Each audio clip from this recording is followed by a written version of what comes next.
বাংলা এত সহজ বাংলা, বাংলা টাইপ করা এত সহজ। ভিডিওটি মনোযোগ দিয়ে দেখলে এখনই আপনি বাংলা শিখে যাবেন। অনেকে বাংলা নিয়ে অনেক ভয় পান যে অনেক কঠিন, আসলে কিন্তু তা না। যারা এই নিয়মটি জানেন না তাদের জন্য কঠিন, আর এখন এই নিয়মটি যারা জানবেন তাদের জন্য বাংলা একবারে ফানির মতো। বাংলার 2-3টা সিস্টেম আছে, আমি আগে বাংলা টাইপ করা আপনাদের শিখিয়ে দিচ্ছি, দেন তারপরে ভিডিওটির লাস্টের দিকে নিয়মগুলো বলবো। এখন আগে দেখেন কিভাবে বাংলা করতে হয়। প্রথমে আমরা এমএস ওয়ার্ড ওপেন করলাম, এখান থেকে আমরা পয়েন্ট সিলেক্ট করব।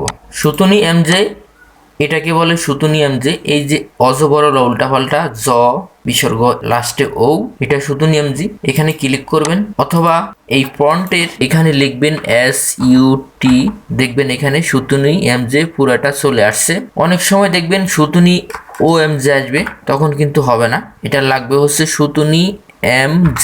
এটুকু মনে রাখবেন, কারণ সুতুনি এমজেতে ফন্টগুলো ক্লিয়ার আসে। দেন এখানে দেখেন বিজয় 52, এই বিজয় 52 এখানে যে শহীদ মিনারের মতো যে লোগোটি আছে, এখানে কিবোর্ড থেকে কন্ট্রোল অল্টার বি প্রেস করবেন, বাংলাদেশ বি, দেখুন বাংলাদেশ পতাকার মতো আসছে, মানে এখন আমাদের বাংলা হবে।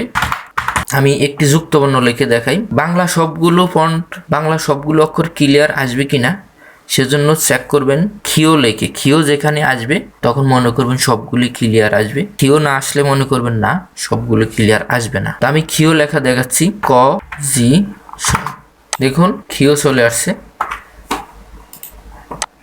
তো এখন কিভাবে টাইপ করবেন, আমাদের যে কিবোর্ড থাকবে প্রতিটি কিবোর্ডে 2টি করে বাংলা অক্ষর আছে, মনে রাখবেন। প্রতিটি বলতে যেই কিবোর্ড বাটনে বাংলা অক্ষর আছে সেটাতে দেখবেন 2টি আছে, যেটাতে নাই সেটাতে নাই। যেমন এখানে আছে দেখুন ক এবং খ, এটা আছে জের উপরে, তো কটা নিচে আছে দেখতে পাচ্ছেন।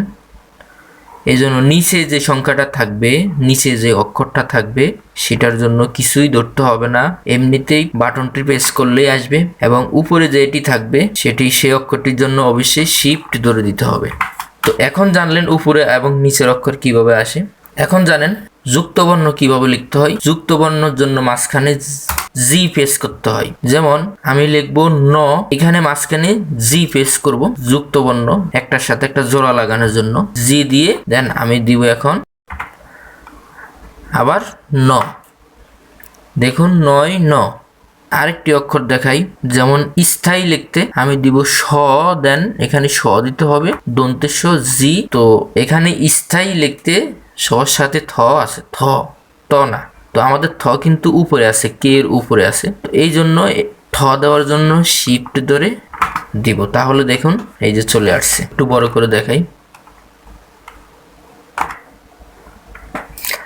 এখন স্বরবর্ণ, এই যে এখানে দেখতেছেন স্বরবর্ণগুলো লেখার নিয়ম হচ্ছে, যেমন এ কার থেকে এ হয়, রস্যিকার থেকে রস্যি হয়, দীর্ঘিকার থেকে দীর্ঘই হয়। এখন আমি এ লিখবো, এ কার থেকে হবে, এই জন্য আগে জি দিতে হবে, দেন তারপরে এ কার যেখানে আছে সি এর এখানে আছে আমি সি দিব। আবার দেখাই, যেমন আপনি রস্যি দিবেন তাহলে আগে জি দিয়ে ডি দিবেন, রস্যিকার থেকে রস্যই, আবার রিকার লিখবেন জি দিয়ে এখানে এ দিলে চলে আসবে। আশা করি বুঝতে পারছেন স্বরবর্ণগুলো কোত্থেকে আসে। এভাবে আমি এই যে স্বরবর্ণগুলো দিয়ে দিলাম, শুধু এই স্বরবর্ণগুলোই আপনারা জানলে হবে, আর বেশি কিছু জানা লাগবে না। এখন দেখবেন ভিডিওর শুরুতে যেটি বলছিলাম, এটি কিন্তু আমাদের বিজয় ক্লাসিক এবং বিজয় ইউনিকোড আছে। বিজয় ক্লাসিক দিয়ে কিন্তু সব জায়গায় লেখা যায় না, বিজয় ইউনিকোড দিয়ে লিখতে হয়। এবং ইউনিকোডটা বিশেষ করে আমরা নেটে টাইপ করার জন্য ব্যবহার করি, অব্র ব্যবহার করি। তো অব্ররই একটা পরিপ্রেক্ষিত ফন্ট ইউনিকোড দিয়েও কিন্তু আপনারা সেম ভাবে করতে পারেন। আর ইউনিকোড নিয়ে ভিডিও দেখতে চান কিনা অবশ্যই কমেন্টস করে জানাবেন।